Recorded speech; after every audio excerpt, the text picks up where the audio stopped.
internacional, assim, além da abolição da escravatura em 88, ela é uma grande mentira, é uma grande falácia. Já não existia, existem fotos e imagens mostrando isso, que havia um processo de acomodação das comunidades negras e escravas no Brasil.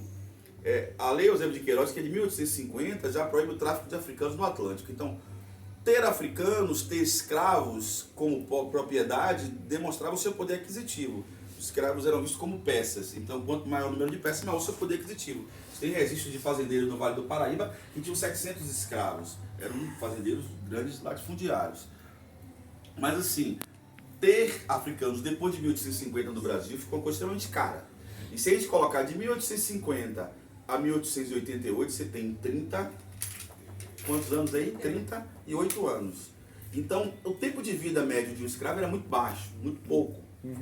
A gente chama média sanitária. Então, você não tem um grande contingente de africanos fortes, sadios, que transitaram pelo Atlântico e que vieram. Você cria um chamado mercado interno.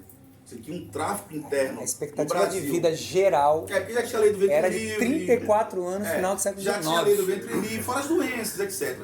As condições sanitárias péssimas, enfim. Você já tinha a lei do ventre livre, você vê, a lei Eusébio de Queiroz de 1850, ela vai seguir o tráfico no Atlântico sob pressão da coroa britânica, por causa da Revolução Industrial, da expansão dos mercados, etc. Aí você, no Brasil, que é o último país a se tornar livre do jugo da escravidão, mas já não existia escravidão no Brasil em 1888. Isso é uma conversa para boi dormir. Porque eu sei a venda dos ciclos econômicos. Tem fotos e imagens, eu tenho algumas imagens de 1884 mostrando os negros trabalhando nos africanos de uma forma, nas fazendas, de uma forma muito tranquila. Sem nenhum tipo de feitor, de nada. Havia um processo de acomodação já muito grande. Isso no Vale do Paraíba, que é o Marco do Café, nesse período, no final do século XIX. Sul do Rio, norte de São Paulo.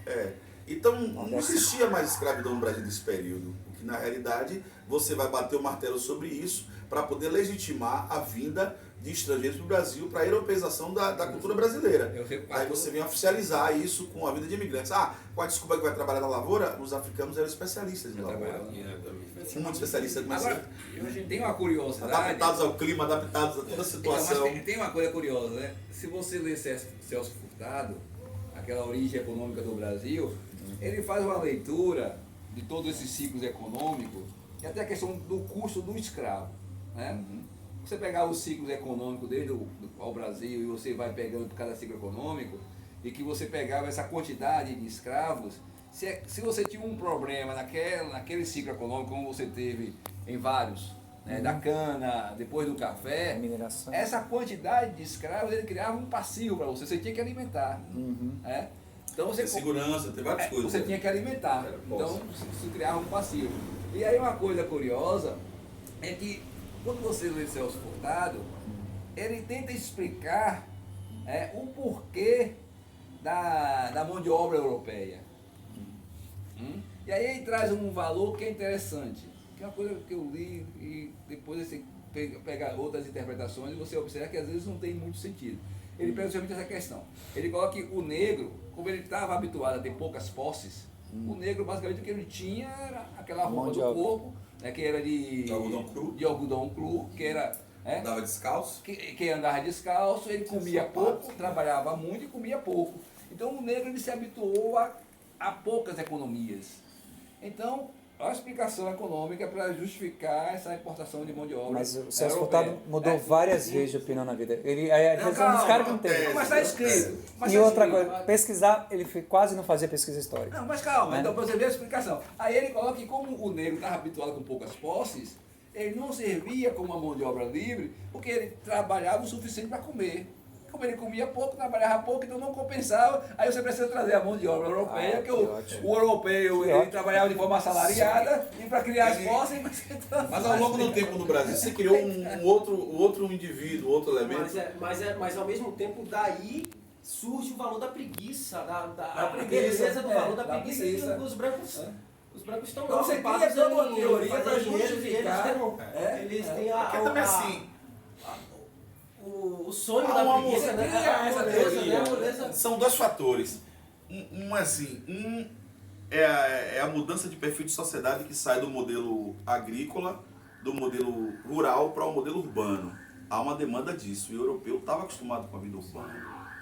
não é? Ele não vinha do espaço. Então, essa readaptação da sociedade brasileira, o europeu tinha essa proposta de você urbanizar o Brasil, né, para fazer uma sociedade de consumo, na realidade. A grande proposta era essa. Era um fato. Coisa que nunca fizemos, nunca tivemos consumo de massa. Tanto é que, mais próximo tanto foi que a a criação da Avenida Paulista, exatamente nesse período que os grandes latifundiários migraram e compraram as primeiras mansões na Avenida Paulista. É só observar essa construção, todos eles. E quando você observa também, a gente está esquecendo de um elemento importante. Não é só a gente estar discutindo a figura do africano que vem para o Brasil, que se reinventa, que se redescobre diante de uma mudança de nação, de língua, de uma mistura, porque havia uma mistura proposital de nações para dificultar as sublevações, mas você tem a figura do mestiço. A figura do mestiço no Brasil, que se multiplicou, ela é produto do estupro da indígena, do estupro da africana, nas fazendas. Ela é o feitor, ele é o mestiço. O capitão do mato, ele é o mestiço, que não é aceito na sociedade. Então você começa a criar um veículo de excluídos na sociedade brasileira a partir da ideia do mestiço. A sociedade miscigenada brasileira é uma sociedade excluída. Então, além da figura que a gente concentra na figura do negro, mas o indígena que está do lado mais extremo do Brasil, esse já está excluído pela natureza da sua posição geográfica, mas o que está envolvido nos processos, ele vai se misturar, se miscigenar pela violência, pela aculturação, pela morte também, que a maioria dos indígenas foram massacrados no Brasil.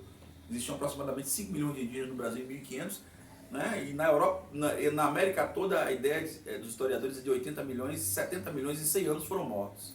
Em 100 anos do século XVI ao XVII, a ideia de que se tem é de que foram 70 milhões de indígenas. Isso que aquele antropólogo tem a ideia de que é uma guerra que nunca terminou no Brasil. Nunca terminou. Hoje nós só temos 400 mil matando ali Brasil, com autorização presidencial e vão embora. E ainda resistindo com o processo de que ainda é preguiçoso, etc.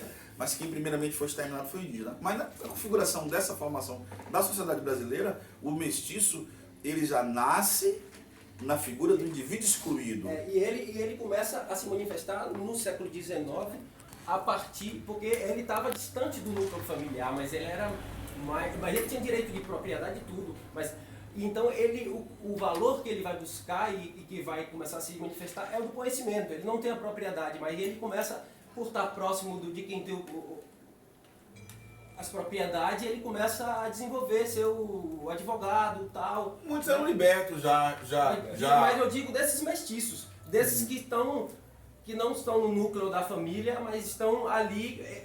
No século XIX começa a surgir essa classe média desses mestiços, que não tem propriedade, mas tem ali. Eles não podiam adquirir o título. Exato. Eles eram rábulas.